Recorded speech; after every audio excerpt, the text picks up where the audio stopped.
Hello, Jason here from septictank.co.uk.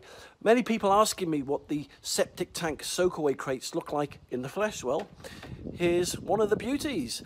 They're about 400 mil in height.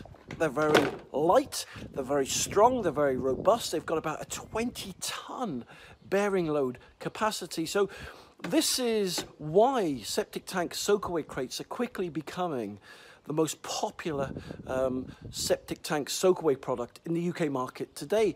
They take literally about an hour or 40 minutes to install. Typically, you'd use 4 of these for a 1 to 2 bedroom property. All that you do then, you use the membrane that's supplied free with the crates, wrap it around it and cover it with soil. Job done. It really is as simple as that. Many people think that septic tank soakaway crates are illegal, but what it is, you can't use rainwater crates with a septic tank soakaway.